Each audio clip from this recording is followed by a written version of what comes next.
What's that, Skip? Shauno's talking about Supercoach again. Let's go.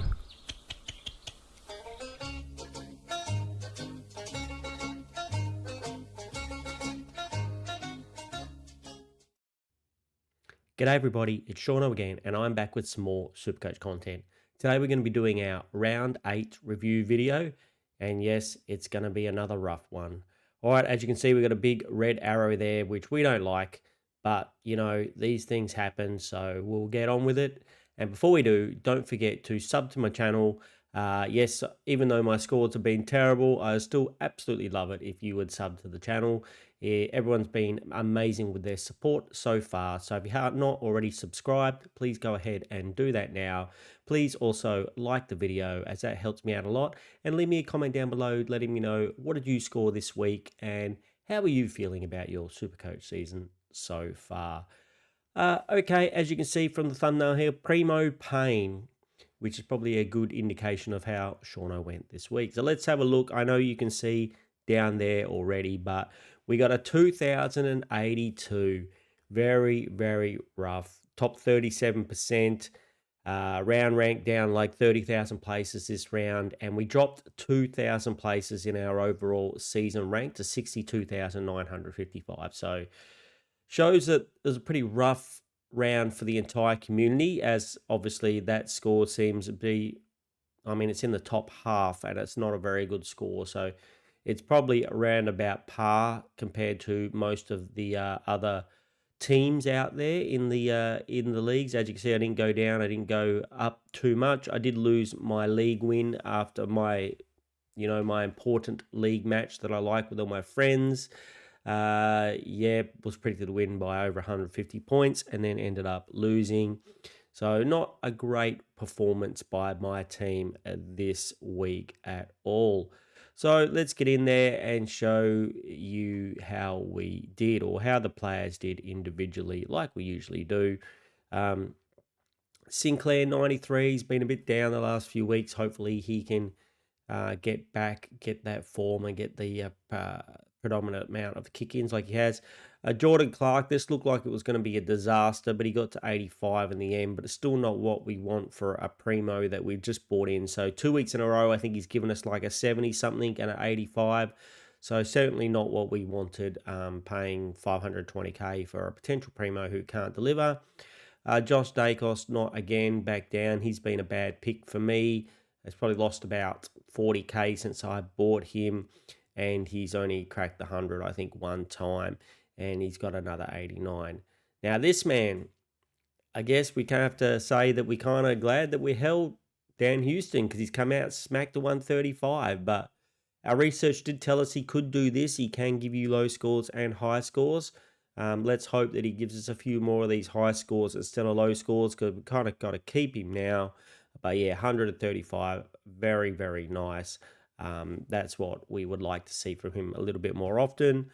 Josh Lindsay back down from his 130 last week to the 68 this week. A lot of people predicted we were going to get decent scores out of this Richmond and Eagles game, but it just was a terrible game as an Eagles supporter to watch. Very messy, and it was not really decent scores for any of our rookies, except for the one that we might be thinking about getting this week. There we go, crew. So we have, I was just wondering why it was saying that we've made our changes already, but we haven't. So Lindsay Farrow, 53, Selwood, 59. So both of those, I guess, slightly unders, but not too bad for rookies. I'm not too sure if Farah actually made his break even. I think he just might have got there, but it's pretty high this week. Butters 117, Dacos 103 as our vice captain. We knew this was going to be a hard match, but we didn't have too many other options. So we chucked the captain on Bont and got a 118, which is reasonable. It's not the best. We did have our other options of our mate Luke Jackson, as you can see further down here. Would have been better, but we were a little bit worried when he was playing English. So Bont was a captain for 118. We got Walsh down this week after his nice 120 last week to 71. Broon 72. Grill, again, another one of these Richmond Eagles players that we thought might do well, but did not. It's 34. The same for Murdoch at 61. and Rashenko, who we bought in last week, as 56, which, I mean, for a rookie, I guess is okay, but we would have liked more after a couple of decent scores the weeks before. Sardis, of course, has got dropped by the Supercoach terrorist named Brad Scott. Angry Anderson, way down this week, only a 20, kind of destroys his cash generation a little bit, which is a little bit annoying, but we know he's got the potential to score, so we're just going to have to leave him there. What's his break even now? It's 28, so hopefully he can get another decent score for 70 or 80 and can kind of kick that cash gen back into gear again this week. Dyson Sharp gets the game by himself, basically, without Sardis running around in the midfield, gets a little bit more time, gets a 65, which is nice, takes his break even down to 2. He might actually make us some money in the end, so I guess that's one good thing. As we spoke about, Jackson, who was the highest scorer in my team, and he was also my trade-in last week. The trade-ins last week were Rashenko, Jackson, and we also got our friend down there in the 4 line, Horn Francis, who we'll get to in a bit. Gorn, this 2-ruck style is killing Max Gorn for us. Someone we paid 700k for. Now it's got a break even of 169 and he's only 630. So you're going to probably get him for less than 600 if you want him. But I wouldn't be getting him at the moment until you see that Max Heath is no longer in the team, because he looks like he's taken away the ability for Gorn to get those really big, spiked scores. He's still okay up forward, and, obviously I'm not thinking about trading him, but yeah, it's a little bit rough now. We're getting a player that could potentially get 150s. Is looking like he's going to get us around hundreds now. Duff Tyler, 48, which is reasonable for what he's been doing. I hate to say 48 is a reasonable score, but it's actually reasonable for what he's been doing. Sheasel, 82, down a bit this week. Petrarca, very nice, 136 without Raul in the team, so had a bit more of that midfield bull job to do. Pickett, 113. Horn Francis, my buy-in last week, 75, very disappointing. I still think he's probably one of the best forward options, just not a great week by him. And a 75 again is what we would have preferred more of out of a primo that we bought in, especially when the other primo we were thinking about was Whitfield, who did okay. Flanders down with a 69. Marshall played some forward again, giving him only a 41. Dev Robertson we still got him as a loophole. Tyson Edwards a 37. And Philippou backs up his 90 last week with an 80, brings his break even down to 0, and it looks like he might be making us some money as well. So I hope you held on to Mr. Philippou. It's been a little while since we've been waiting. So I do have a quick rant for you guys today. I do know you guys like the rant. So I guess we're going to go ahead and do that now.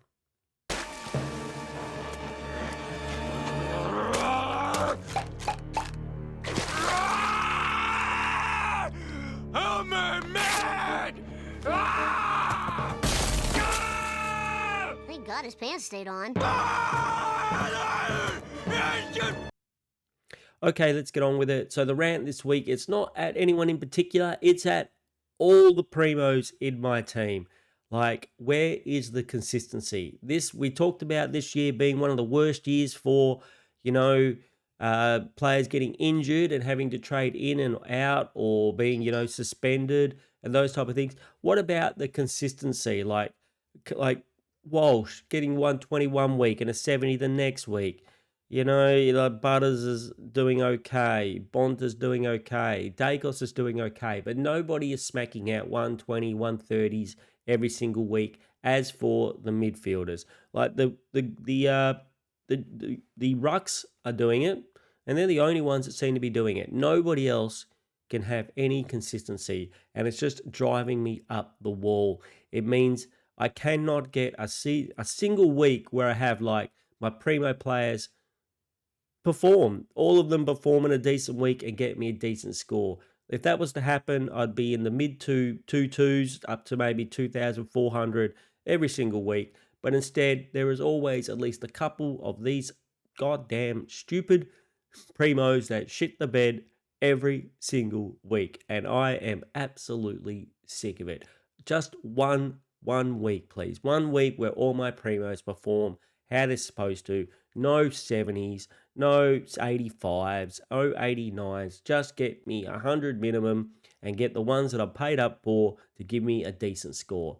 Please, Supercoach gods, just deliver one time. As I've said, right now we're at made 18 trades and I have still not outscored my very first score. Yes, my round one score is the highest score of, I think, believe it was a 2,330 something I got in round one.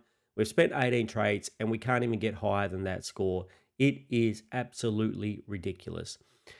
Anyway, I guess that is the rant for today. No one in the headlights specifically, just in general, my dumpster fire of a team is in the. That is the rant today, that my team is pathetic. Okay, so let's work out who's going to be the MVP of Shauno's pathetic team, which might be our name next year. Let me know in chat if we should call it Shauno's pathetic team next year, and I think it might be I think it might be a valid name for next year's team. Anyway, so the MVP, we're going to show you. Keep an eye out down there. Like we're going to release it like we normally do, and the MVP this week is, there he is, the big Jackson, the big Luke Jackson, the dogger. The let me know why, if you know why dogger is called dogger, down in the chat. But yeah, 143 tops scores for the team. So if we bring it up, Luke Jackson gets 3 votes in the Dennis Committee medal this week, followed by 2 votes for Christian Petrarca. We just went through the highest scores in the team this week because, like we're talking about, people can't deliver high scores. So these guys got the 3 highest score. Jackson got the highest score, followed by Petrarca, and then it pains me to do it, but we have to give Houston a point as well. I know he's been a little very up and down the roller coaster ride, and a lot of people have already gotten rid of him, but he did deliver this week with a big 130 score, so I guess he deserves his 1 vote. So with all that put into the system, it's still the Bont, Mr. Marcus Bontempelli, leading on 7, followed by Christian Petrarca now, who has 4, and Harry Sheasel, who also has 4, coming second in the equal second in the Dennis Committee medal. All right, let's move on, and we will do our next section. Yeah, and you know what that is. That's when we do our trades, and we call it "Screw you, you're fired." Screw you! You're fired! Okay, there we go. Let's get into it. Now, this week, I think if we have a look, there are some choices. Now, don't forget to watch my trades and captains video, which will come out either Tuesday night or Wednesday, where we'll go into the best options for you guys out there in the community. And I'll usually do a little bit more research. Now, I've just kind of, opened up the app, seen my terrible score, and thinking about my rage trades now. So the one I think we're probably going to want is Sand Cumming, even though he's a little bit more expensive. He's got an 80 and an 80, even though every time we seem to do this and we get a player that's got an 80 and 80, they seem to go terribly. And the other one, I guess, Jed Buslinger, we have to talk about as well, who's got a 99 and a 96, and he's at 215. Is this guy an option? So then we've also got Connor McKenna, who got a 79 and a 45 this week, and there's Artie Jones, who got a 21, then he's got an 82, and then he's got a 58. He's gone up 39. He still might be viable. And there's one more. It's a Thomas Burton 99 kid, who I don't know if you guys can see. You might not be actually be able to see. There we go. Sorry about that. Yep. So this kid's got a 40 and a 64, but he's only 99k. So I think this might be just a 2 down week for me. I haven't really looked into it too much. I think there are a few people on the chopping block. If we're looking at break evens, so Bruins break even is still very reasonable at a 70, like we talked about last week. I didn't get rid of him because I know he can score well, and I knew his break even would come down after being at a 90 last week. So he can still potentially make money and give us a decent score. Farrow, on the other hand, seems to be cooked, and Grill kind of seems to be cooked as well as for their scores. So let's say if there aren't any primos I think I can afford, even the reduced one. So say we went out tried to get the most money, and we went with the Burton kid. Got the 99k one, which seems that would leave me with 230k in the bank, and then say if we wanted to get rid of Grill, is there anyone? Oh, we have 500k here. So if we wanted to get how much is Zorko that we were looking at? Came back, got 100, still got a break even of 148. If he comes back next week and gets let's give him a good score. Give him a 110. He'll still go down another 15k. So maybe he's one that we could be looking at. We were kind of hoping to get maybe a midfielder, but maybe he is a choice.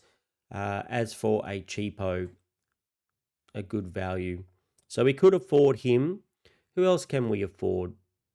Who else can we afford if we just go into players I can afford? Lockie Ash, 518. Maybe this is a pick. He's been a bit down the last few weeks, been playing a little bit more up the field. He hasn't cracked 100 for the last 3 weeks.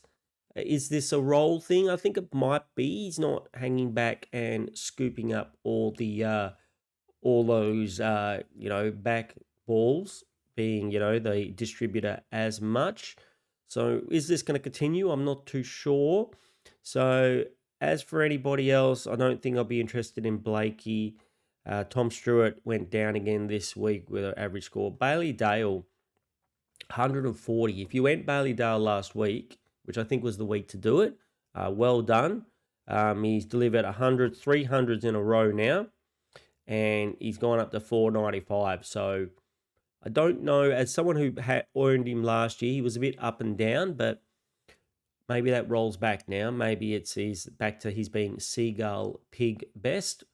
And yes, the Seagull Ball Pig, one of the two. So there's probably nobody else in defense which I can afford that I would like. So my question is, do we want Lockie Ash? Because I was thinking about Lockie Ash. We can't afford Lockie Whitfield, which seems like to be the actual pick that I would really want. Do we want to take this fallen primo Lockie Ash and have a go with it? So for the moment, I think, is he still going to go down? He's got a break even of 122, so he's not going anywhere, even if he scores a big score. So I think we're not going to do that trade this week. I think there's too many other really good downgrade options, and I think we're going to start losing money on some of our rookies. So maybe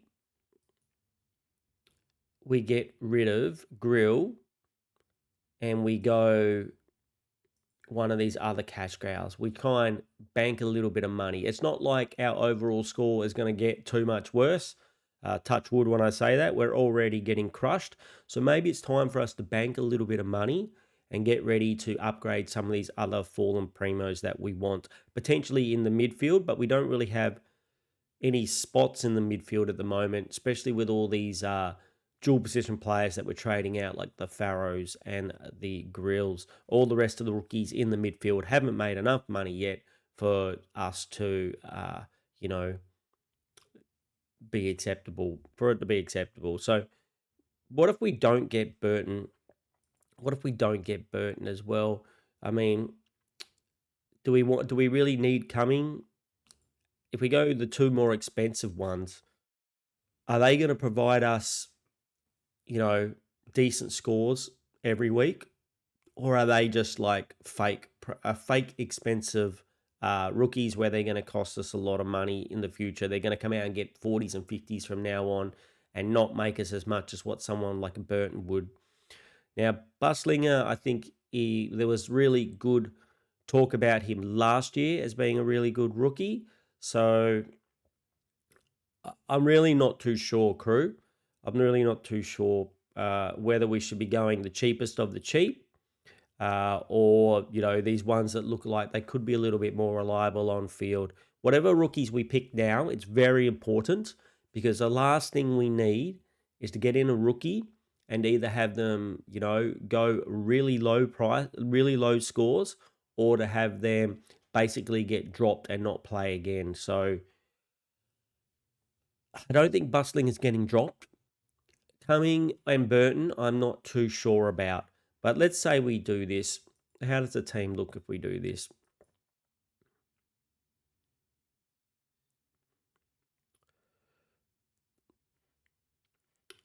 So Bustling has got a negative 66 break even, and Burton, wherever you are, Cumming, sorry, has got a negative 54 break even.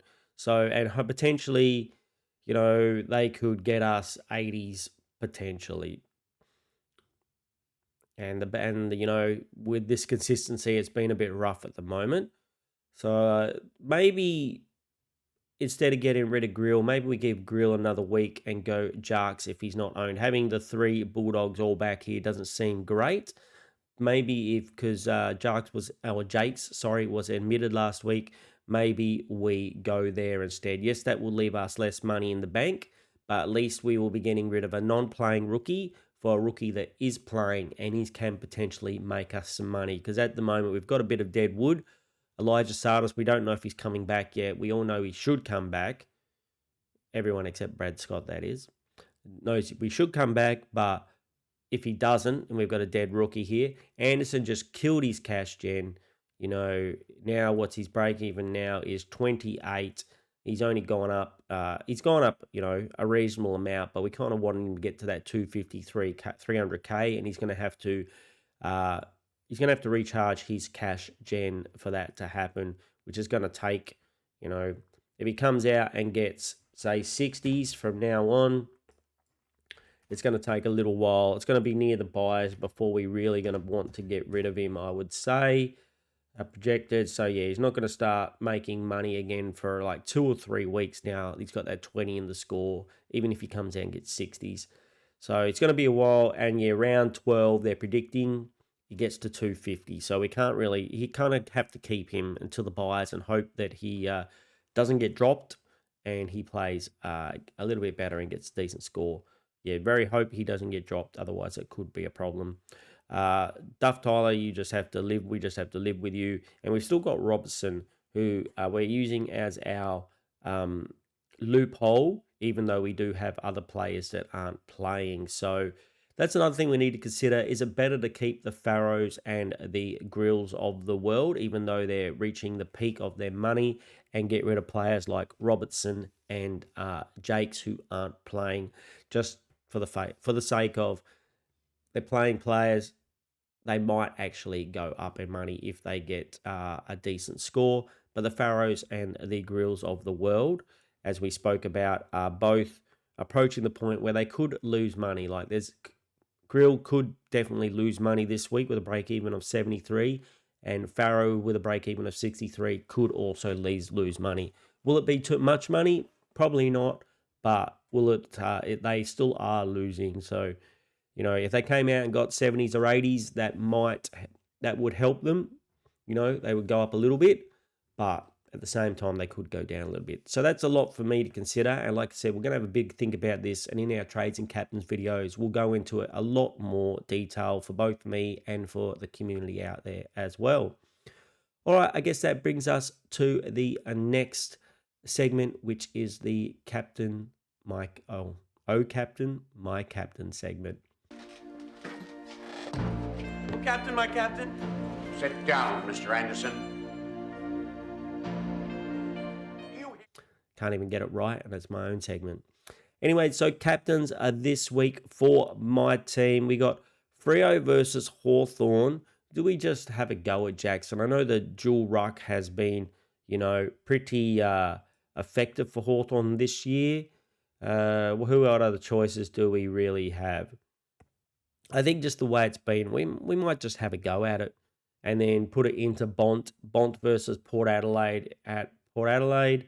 I assume his record against Port Adelaide 141, 106, and 145. So I think that is reasonable. I think there's probably other if I looked into it a lot more and try and worked it out, I probably might be able to find a better matchup. Um, this week I wasn't too keen on Petrarca, but once Rao went out, he turned into a good option. So if Rao's out another week, maybe Petrarca could be decent. I wouldn't be doing Sheasel against Sydney. He may get a James Jordan tag. It also might go to LDU. So if you've got LDU, I wouldn't be doing that either. Um, yeah, I don't think I can trust anybody else. Like we were talking about the midfielders being so up and down. I think we're just gonna chuck it on Jackson and see how he goes on this hard matchup against the Hawthorn. Let's see. He's got a 84, 16 and 24, but he's a different man this year. So let's see if he can deliver a decent points. And Butters versus Western Bulldogs. Who do I prefer out of Butters and Bont? I think I'm always going to pick the Bont, even though Butters seems to have a very good record. Only 109 last year, but 159, 146 the years before against the Bulldogs. Anyway, so I think that's going to be my captain choices. And yeah, I think we will cut the video there. We don't want to make it too long. And obviously, there's a lot of pain in my video, as you can see from the thumbnail at the beginning. Yeah, a lot of pain. And hopefully, Supercoach gets better for not just me, but for everyone else out there who's having a bit of a rough season. Being content creator is not that much fun when your team's going bad, but it's you guys and girls out there who keep me showing up every week with these reviews, no matter how embarrassing they feel. And yeah, so much. Thank you so much for all your support. Don't forget to subscribe if you haven't already subscribed. Don't forget to like the video and leave me a comment down below, letting me know how much better you did than I did this week. Who are you thinking about your trades? Because this is something I'm really not too sure of. And don't forget to keep an eye out for that video on Tuesday or Wednesday, my trades and captains video. And don't forget to join us on Thursday for the live video where we'll have a big chat about everything going on Supercoach, probably on after the football this week, as I know a lot of you guys and girls out there like that. So don't forget again, subscribe, like, leave me a comment, and I'll talk to you all again very soon.